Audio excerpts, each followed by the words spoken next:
et la dernière conférence de l'année dernière. Parce que de l'année dernière, le thème des conférences c'était les nouvelles découvertes, les dernières découvertes archéologiques.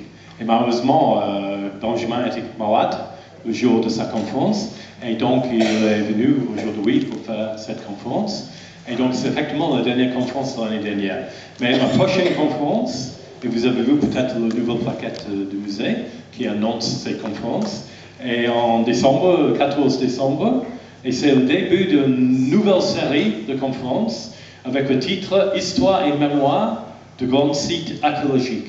Et ça veut dire, au lieu de parler des nouvelles découvertes, on va parler de l'évolution des recherches des grands sites archéologiques au XXe siècle jusqu'à maintenant. Et donc ça commence le samedi 14 décembre avec Jamila Falak de l'Université de Grenoble qui va venir parler du théâtre de Lyon. Il y a un nouveau projet sur le théâtre de Lyon, sur toute l'histoire du théâtre, à partir de l'époque romaine, mais jusqu'au XXe siècle, Deuxième Guerre mondiale, des choses comme ça. Et donc elle va vous expliquer tout ce projet de recherche. En janvier, le 18 janvier, on a une conférence de Caroline Lefebvre, qui est doctorante à l'Université de Lyon, qui va parler de Vaison la Romaine. Et vous connaissez tous peut-être Vaison la Romaine, où il y a des vestiges impressionnants. Et là, elle va parler de toutes les fouilles et les recherches sur Vaison au XXe siècle et jusqu'à aujourd'hui. Ensuite, le samedi 21 mars, on a Sylvie Perrin-Toinin, qui est directrice du musée d'Ost. Et elle va venir parler de l'évolution, encore une fois, archéologique de la ville d'Ost et de son musée.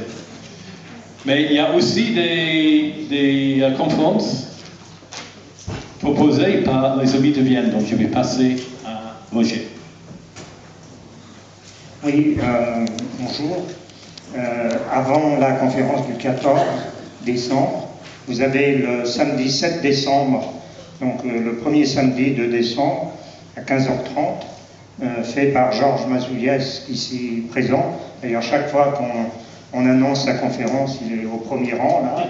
Et donc, le docteur Mazouliès, donc très au courant de tous ces problèmes de chirurgie, post-combat, éventuellement, ou après la mort, des gladiateurs. Donc, il nous évoquera certainement des points qu'on n'a pas l'habitude de traiter dans ces conférences.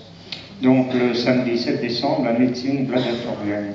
Et puis, et ça c'est au mois de mars, on aura une petite piqûre de rappel avec l'évocation d'un anniversaire. Il y a 900 ans, nous avions un évêque qui s'appelait Guy de Bourgogne, qui a été élu, on va dire élu, pape sous le nom de Calixte II. À Vienne, il y a une rue Calixte II, donc ça fait référence à cet archevêque, Guy de Bourgogne, qui est devenu en février 1119 un pape sous le nom de Calixte II.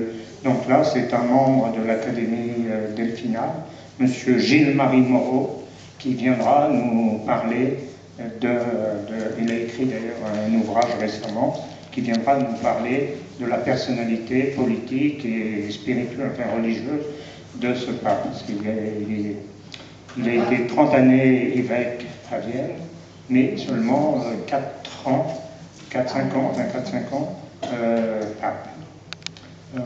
C'est tout. Ensuite, moi, donc j'en profite aussi pour vous conseiller chaque fois, dans la mesure du possible, de réserver. Il y a pourtant des habitués que j'ai vus sur le parvis, bien évidemment, ils ne pouvaient pas rentrer. Il faut réserver.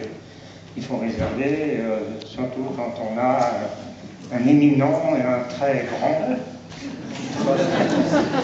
archéologue qui, on va pas de nouveau le présenter parce que j'ai l'impression qu'il a pris des rendez-vous successifs depuis ses fouilles de Sainte-Colombe, là, la petite Pompéi, les petits jardins avant. Mais on a quand même du nouveau à vous dire, c'est qu'il n'est plus dans, disons, Archéodunum, parce qu'il a eu une promotion tout à fait remarquable, puisqu'il est maintenant maître de conférence à l'Université de Franche-Comté